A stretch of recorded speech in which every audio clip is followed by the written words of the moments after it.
ಪ್ರಶ್ನೆ ಇದೆ. ನೀವೇ ಹೇಳಿದ ಉತ್ತರದಲ್ಲಿ ಮೊದಲನೇದಾಗಿ ಅಂಬೇಡ್ಕರ್ ಅವರ ತತ್ವ ಬಸವ ತತ್ವಕ್ಕೆ ತದ್ವಿರುದ್ಧವಾದದ್ದು RSS ತತ್ವ. ಇದನ್ನ ಹೇಳಿದವರು ಕೂಡ ಎಟ್ಟಗೇನ್ ಪ್ರಿಯಾಂಕ್ ಖರ್ಗೆ ಅವರು. ಅಲ್ಲ, ಯಾವ ದಿಕ್ಕಿನಿಂದ?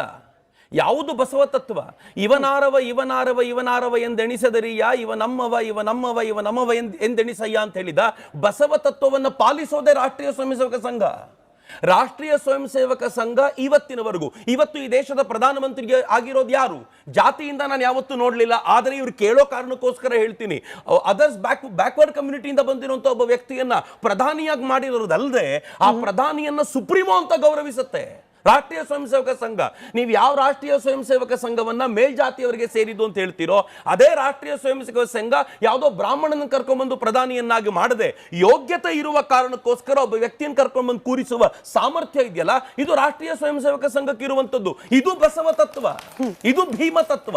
ಆದ್ರೆ ಈ ಭೀಮ ತತ್ವದಿಂದ ತುಂಬಾ ದೂರ ಇರುವಂತದ್ದು ಯಾರು? ಯಾವ ಮುಸಲ್ಮಾನರನ್ನ ಈ ದೇಶದಿಂದ ಪೂರ್ತಿ ಆಚೆ ಕಳಿಸಬೇಕು ಅಂತ ಬಾಬಾ ಸಾಹೇಬ್ರು ಹೇಳಿದ್ರು. ಬಾಬಾ ಸಾಹೇಬರ ಥಾಟ್ಸ್ ಆನ್ ಪಾಕಿಸ್ತಾನ್ ಅನ್ನೋ ಪುಸ್ತಕವನ್ನ ಓದಿದ ಪ್ರತಿಯೊಬ್ಬನಿಗೂ ಅರ್ಥ ಆಗುತ್ತೆ. ಬಾಬಾ ಸಾಹೇಬ್ ಹೇಳಿದ್ರು, ಜನಸಂಖ್ಯೆಯ ವಿಭಜನೆ ಆಗಬೇಕು, ನೀವು ಮುಸಲ್ಮಾನರಿಗೆ ಪ್ರತ್ಯೇಕ ರಾಷ್ಟ್ರ ಕೊಡೋದು ಅನಿವಾರ್ಯ. ಯಾಕೆ ಅಂತಂದ್ರೆ ಬಾಬಾ ಸಾಹೇಬ್ರ ಮಾತು ನಂದಲ್ಲ, ಶತ್ರುಗಳನ್ನ ಒಳಗಿಟ್ಕೊಂಡು ನೋಡ್ಕೊಳ್ತಿರೋ ಹೊರಗೆ ಕಳಿಸಿಟ್ಟಿರ್ತಿರೋ ನೀವೇ ಯೋಚನೆ ಮಾಡಿ ಅಂತ ಬಾಬಾ ಸಾಹೇಬ್ರು ಹೇಳಿದ್ರು. ಅಂದ್ರೆ ಮುಸಲ್ಮಾನರನ್ನ ಅಲ್ಲಿ ಕಳಿಸಿ ಅಲ್ಲಿನ ಹಿಂದೂಗಳನ್ನ ಕರೆಸ್ಕೊಳ್ಳಿ, ಇದನ್ನ ಪಾಪ್ಯುಲೇಷನ್ ಎಕ್ಸ್ಚೇಂಜ್ ಅಂತ ಕರೆದಿದ್ರು. ಆದ್ರೆ ಅದೇ ಪಾಪ್ಯುಲೇಷನ್ ಎಕ್ಸ್ಚೇಂಜ್ ಅಂತ ಕರೆದು ಯಾವ ಮುಸಲ್ಮಾನರ ಬಗ್ಗೆ ಹೇಳಿದ್ರು, ಆ ಮುಸಲ್ಮಾನರ ಬಗ್ಗೆ ಇವತ್ತಿರುವಂತ ಭಾವನೆ ಎಂತದ್ದು ಇವರದ್ದು?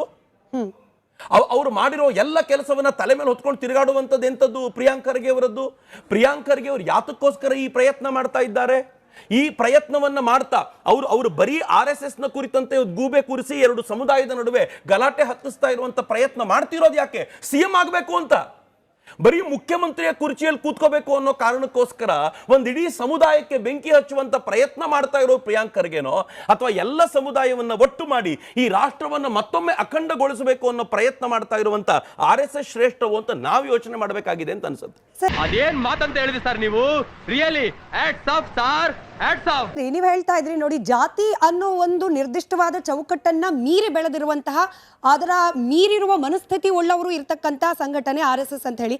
ಆದ್ರೆ ಇದೇ ಚರ್ಚೆಗಳು ಪ್ರಾರಂಭವಾದಾಗ ಮಹಾಭಾರತದ ಪ್ಯಾನಲ್ ಅಲ್ಲೇ ಕೂತ ಒಬ್ಬ ಪ್ಯಾನಲಿಸ್ಟ್ ಕೇಳ್ತಾರೆ, RSS ನಲ್ಲಿ ಆಯ್ತು ಅದರ ಪೊಲಿಟಿಕಲ್ ವಿಂಗ್ ಆದ ಬಿಜೆಪಿಯಲ್ಲಿ ಸ್ಥಾನಮಾನ ಕೊಟ್ಟಿದ್ದೀರಿ ಸರಿ, ಆದ್ರೆ RSS ಸಂಘಟನೆಯಲ್ಲಿ ಯಾವ ಕೆಳವರ್ಗದ ಜನರಿಗೆ ನೀವು ಸರ್ಸಂಘ ಚಾಲಕೋ ಅಥವಾ ಅದಕ್ಕೆ ಸಮಾನವಾದ ಹುದ್ದೆಯನ್ನ ಕೊಟ್ಟಿದ್ದೀರಿ?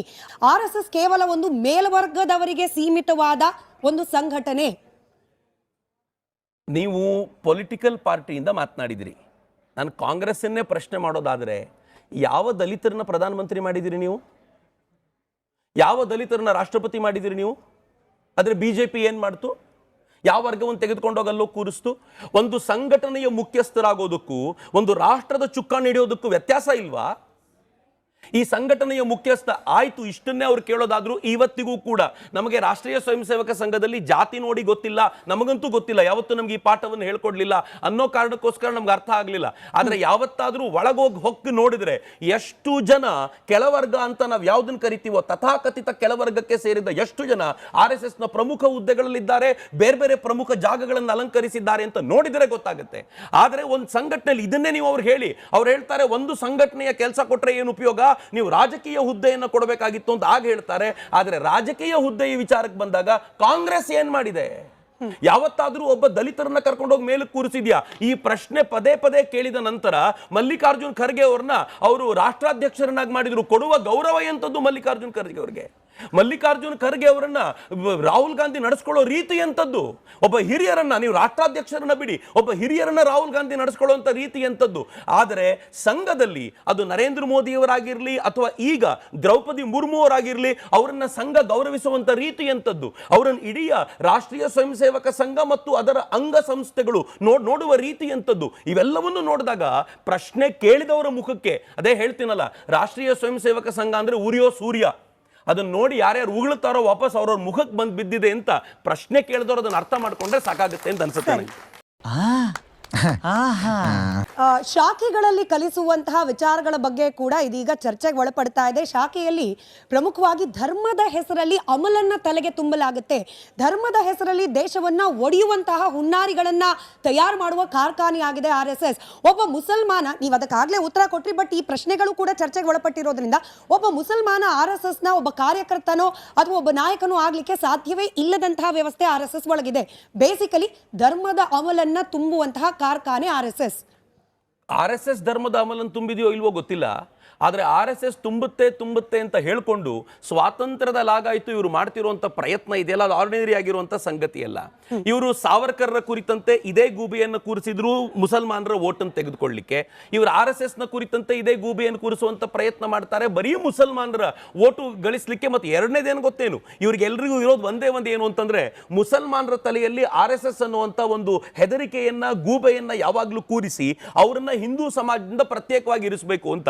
ಆದ್ರೆ ಇದೇ ಸಂಘ ಕಳೆದ ಅನೇಕ ದಶಕಗಳಿಂದ ಮುಸಲ್ಮಾನರ ನಡುವೆ ಕೆಲಸ ಮಾಡ್ತಾ ಇರುವಂತ, ಮುಸಲ್ಮಾನರಿಗೆ ಅನುಕೂಲ ಮಾಡಿಕೊಡ್ತಾ ಇರುವಂತ ಅನೇಕ ಸಂಗತಿಗಳನ್ನು ನೋಡ್ತೀವಿ. ಹಿಂದೂಗಳೇ ಅದನ್ನು ವಿರೋಧಿಸ್ತಾರೆ, ನೀವು ಯಾಕೆ ಹೀಗೆ ಮಾಡ್ತೀರಾ ಅವರಿಗೋಸ್ಕರ ಅಂತ. ಆದರೆ ಸಂಘದ ವಿಚಾರ ತುಂಬಾ ಸ್ಪಷ್ಟವಾಗಿದೆ. ಇತ್ತೀಚೆಗೆ ಸರಸಂಘ ಚಾಲಕರು ಬಹಳ ತುಂಬಾ ಸ್ಪಷ್ಟವಾಗಿ ಹೇಳಿದ್ರು, ಮುಸಲ್ಮಾನರನ್ನ ದೇಶದಿಂದ ಓಡಿಸುವಂತ ದೃಷ್ಟಿಕೋನ ಯಾರದ್ದೂ ಇಲ್ಲ, ನಾವೆಲ್ಲರೂ ಜೊತೆಯಲ್ಲಿ ಬದುಕಬೇಕಾಗಿರುವಂತ ಅಗತ್ಯ ಇದೆ ಅಂತ ಇನ್ಕ್ಲೂಸಿವ್ ಆಗಿರುವಂತ ಒಂದು ಪರಿಕಲ್ಪನೆಯನ್ನ ಕೊಟ್ಟಿದ್ದು ಸಂಘ. ಆದರೆ ಈ ಹಿನ್ನೆಲೆಯಲ್ಲಿ ಸಂಘ ಈ ಪರಿಕಲ್ಪನೆಯನ್ನು ಕೊಟ್ಟಿದೆ ಅಂತ ಮಾತ್ರಕ್ಕೆ ಮುಸಲ್ಮಾನರು ಮಾಡಿರುವಂತ ಎಲ್ಲ ತಪ್ಪುಗಳನ್ನು ಒಪ್ಪಿಕೊಳ್ಳಿ ಅಂತಲ್ಲ. ನಮಗೆ ಗಾಂಧಿ ಸಿಂಡ್ರೋಮ್ ಇಲ್ಲ. ಹಲೋ ಸುಸ್ಮಿ ಕೇಳಿಸ್ಕೋ, ಮಹಾತ್ಮ ಗಾಂಧೀಜಿಯವರಿಗೆ ಒಂದು ಸಿಂಡ್ರೋಮ್ ಇತ್ತು. ಅವರು ಮುಸಲ್ಮಾನರು ಏನ್ ಮಾಡಿದ್ರು ಸರಿ ಅಂತ ಹೇಳ್ತಿದ್ರು. ಒಂದು ಹಂತಕ್ಕೆ ಅವರು ದಲಿತರಿಗೆ ಹೇಳ್ತಾರೆ, ನೀವು ಮುಸಲ್ಮಾನರು ಕ್ರಿಶ್ಚಿಯನ್ರು ಆಗಿ ಕನ್ವರ್ಟ್ ಆದ್ರೆ ನಂಗೆ ಬೇಜಾರಿಲ್ಲ, ಆದರೆ ಪ್ರತ್ಯೇಕವಾಗಿರುವಂತ ಒಂದು ಎಲೆಕ್ಟೋರಲ್ ಇದನ್ನು ಕೇಳಿದ್ರೆ ಬಹಳ ಸಂಕಟ ಅನ್ಸುತ್ತೆ ನನಗೆ, ಅದು ಹಿಂದೂಗಳ ನಡುವೆ ಡಿವೈಡ್ ಉಂಟು ಮಾಡುತ್ತೆ ಅಂತ. ಅಂದ್ರೆ ಅವ್ರಿಗೊಂದು ಸಿಂಡ್ರೋಮ್ ಏನಿತ್ತು ಅಂದ್ರೆ, ಮುಸಲ್ಮಾನರ ಕನ್ವರ್ಟ್ ಆದ್ರೆ ಪರವಾಗಿಲ್ಲ, ಹಿಂದೂಗಳಲ್ಲಿ ಪ್ರತ್ಯೇಕತೆಯನ್ನು ಉಳಿಸಬೇಡಿ ಅಂತ. ಅದೇ ಸಿಂಡ್ರೋಮ್ ಇವತ್ತು ಕಾಂಗ್ರೆಸ್ಗೂ ಇದೆ, ಆದ್ರೆ ಯಾವತ್ತೂ ಸಂಘಕ್ಕಿಲ್ಲ. ಸಂಘ ತುಂಬಾ ಸ್ಪಷ್ಟವಾಗಿ ಹೇಳುತ್ತೆ, ಅತ್ಯಂತ ಶ್ರೇಷ್ಠವಾದ್ದು ಯಾವುದು, ರಾಷ್ಟ್ರವೇ ಶ್ರೇಷ್ಠವಾದ್ದು, ರಾಷ್ಟ್ರೋಪರಿ ಯಾವುದೂ ಇಲ್ಲ, ಈ ರಾಷ್ಟ್ರಕ್ಕೆ ಯಾವುದು ಒಳಿತೋ ಅದನ್ನು ಮಾಡಬೇಕು ಅಂತ ನನ್ನಂತ ಕೋಟ್ಯಂತರ ಜನರಿಗೆ ಪಾಠ ಮಾಡಿರೋದು ಸಂಘವಾಗಿರೋದ್ರಿಂದ, ಯಾವ್ಯಾವ ಮುಸಲ್ಮಾನನಿಗೆ ಭಾರತವೇ ಶ್ರೇಷ್ಠ ಅಂತ ಅನ್ಸುತ್ತೋ ಅವನ ಸಂಘವನ್ನ ಅಷ್ಟೇ ಗೌರವಿಸ್ತಾನೆ, ಸಂಘದ ಜೊತೆ ಕೆಲಸ ಮಾಡ್ತಾನೆ. ರಾಷ್ಟ್ರೀಯ ಮುಸ್ಲಿಂ ಮಂಚಿನಲ್ಲಿ ಅತ್ಯಂತ ಪ್ರೀತಿಯಿಂದ ಕೆಲಸ ಮಾಡ್ಲಿಕ್ಕೆ ಅವನಿಗೆ ಸಾಧ್ಯ ಆಗುತ್ತೆ. ಇಲ್ಲ, ನನಗೆ ನನ್ನ ಮತವೇ ದೊಡ್ಡದ್ದು, ನನಗೆ ಮತಕ್ಕಿಂತ ದೊಡ್ಡದ್ದು ಯಾವುದೂ ಇಲ್ಲ, ಈ ಮತಕ್ಕೋಸ್ಕರ ನಾನು ಅಗತ್ಯ ಬಿದ್ದರೆ ಪಾಕಿಸ್ತಾನವನ್ನ ಬೆಂಬಲಿಸ್ತೀನಿ, ಅಗತ್ಯ ಬಿದ್ದರೆ ಇರಾನ್ ಅನ್ನ ಬೆಂಬಲಿಸ್ತೀನಿ, ಅಗತ್ಯ ಬಿದ್ದರೆ ನಾನು ಪ್ಯಾಲೆಸ್ತೈನ್ ನ ಬೆಂಬಲಿಸ್ತೀನಿ ಅನ್ನೋನು ಸಹಜವಾಗಿ ಸಂಘದ ಜೊತೆಗೆ ಇರ್ಲಿಕ್ಕೆ ಸಾಧ್ಯವಾಗದಿಲ್ಲ. ಸರಿ, ರಾಷ್ಟ್ರ ಪ್ರೇಮವನ್ನೇ ಕಲಿಸಿಕೊಡುವ RSS ನಲ್ಲಿ ರಾಷ್ಟ್ರಧ್ವಜ ಹಾರಾಟ 5 ದಶಕದ ತನಕ ಆಗ್ಲೇ ಇಲ್ಲ. ಈ ದಿನಕ್ಕೂ ಕೂಡ ರಾಷ್ಟ್ರಗೀತೆ ಅಂತ ಒಪ್ಪೋದೇ ಇಲ್ಲ RSS ನವರು. ಇದೆಂಥ ದೇಶಭಕ್ತಿ, ಇದೆಂಥ ರಾಷ್ಟ್ರ ಪ್ರೇಮ. ಇದೇ RSS ವಂದೇ ಮಾತರಮನ್ನ ತನ್ನ ಪ್ರತಿಯೊಂದು ಕಾರ್ಯಕ್ರಮಗಳಲ್ಲೂ ಬಹಳ ಹೆಮ್ಮೆಯಿಂದ ಆಡುತ್ತೆ. ಬಟ್ ಅದು ರಾಷ್ಟ್ರಗೀತೆ ಅಲ್ಲ. ಹೌದು, ರಾಷ್ಟ್ರಗಾನವೂ ಹೌದು. ನಾವು ಜನಗಣ ಮನವನ್ನು ಅತ್ಯಂತ ಪ್ರೀತಿಯಿಂದ ನಾವು ಹಾಡ್ತೀವಿ, ಪ್ರತಿಯೊಬ್ಬರು ಹಾಡ್ತೀವಿ. ರಾಷ್ಟ್ರಗೀತೆಯನ್ನ RSS ಯಾವತ್ತೂ ವಿರೋಧಿಸಿದ ಉಲ್ಲೇಖ ಎಲ್ಲೂ ಇಲ್ಲ. ರಾಷ್ಟ್ರಗೀತೆಯನ್ನ ಕಂಪಲ್ಸರಿಯಾಗಿ ಹಾಡಬೇಕು ಅಂತ ಎಲ್ಲೂ ಹೇಳಿರಲಿಲ್ಲ. ಸೊ ರಾಷ್ಟ್ರಗೀತೆಯನ್ನ ಎಲ್ಲೆಲ್ಲಿ ಅಗತ್ಯ ಇದೆಯೋ ಅಲ್ಲೆಲ್ಲ ಧ್ವಜದ ಮುಂದೆ ಅತ್ಯಂತ ಪ್ರೀತಿಯಿಂದ ರಾಷ್ಟ್ರೀಯ ಸ್ವಯಂ ಸೇವಕ ಸಂಘ ಹಾಡುತ್ತೆ. ತಿಳ್ಕಳೆ, ರಾಷ್ಟ್ರೀಯ ಸ್ವಯಂ ಸೇವಕ ಸಂಘ ಧ್ವಜವನ್ನ ಹಾರಾಡಿಸೋದಿಲ್ಲ ಎಲ್ಲೂ ಅಂತ ಕೂಡ ಹೇಳುವಂತ ಆಲೋಚನೆ ಇದೆ. ಬಹಳ ಜನರಿಗೆ ಗೊತ್ತಿಲ್ಲ, ಅನೇಕ ದಶಕಗಳವರೆಗೆ ಸ್ವಯಂ ಸೇವಾ ಸಂಸ್ಥೆಗಳಲ್ಲಿ ಅಥವಾ ಪ್ರೈವೇಟ್ ಆಗಿ ಧ್ವಜವನ್ನ ಹಾರಿಸಬಹುದಾ ಅನ್ನೋ ಪ್ರಶ್ನೆಗೆ ಉತ್ತರವೇ ಇರಲಿಲ್ಲ. ಆನಂತರ ಯಾವಾಗ ಅದಕ್ಕೆ ಉತ್ತರ ಸಿಕ್ತೋ ಆನಂತರದಿಂದ ರಾಷ್ಟ್ರಧ್ವಜವನ್ನ ಪ್ರತಿಯೊಂದು ನಮ್ಮ ಕಾರ್ಯಾಲಯಗಳ ಮೇಲೂ ಹಾರಿಸುವಂತ ಪ್ರಕ್ರಿಯೆ ನಡೆಯುತ್ತೆ. ರಾಷ್ಟ್ರೀಯ ಸ್ವಯಂ ಸೇವಕ ಸಂಘ ತನಗಾಗಿ, ತನ್ನ ಗುರುವಾಗಿ ಒಂದು ಧ್ವಜವನ್ನ ಆರಿಸಿಕೊಂಡಿದೆ, ಅದನ್ನು ಗುರುವಾಗಿ ಸ್ವೀಕಾರ ಮಾಡುತ್ತೆ. ಯಾರೋ ಗುರುವಾಗಿ ಒಂದು ಮೂರ್ತಿಯನ್ನ ಆರಿಸಿಕೊಳ್ತಾರೆ, ಆ ಗುರುವಿನ ಮುಂದೆ ಹಣೆ ಬಾಗ್ತಾರೆ. ಯಾರೋ ಒಂದು ಸಂಕೇತವನ್ನು ಗುರುವಾಗಿ ಸ್ವೀಕರಿಸ್ತಾರೆ, ಅದ್ರ ಮುಂದೆ ತಲೆ ಬಾಗ್ತಾರೆ. ಯಾರೋ ಒಬ್ಬರು ಒಂದು ಪುಸ್ತಕವನ್ನು ಗುರುವಾಗಿ ಸ್ವೀಕಾರ ಮಾಡ್ತಾರೆ, ಅದ್ರ ಮುಂದೆ ತಲೆ ಬಾಗ್ತಾರೆ.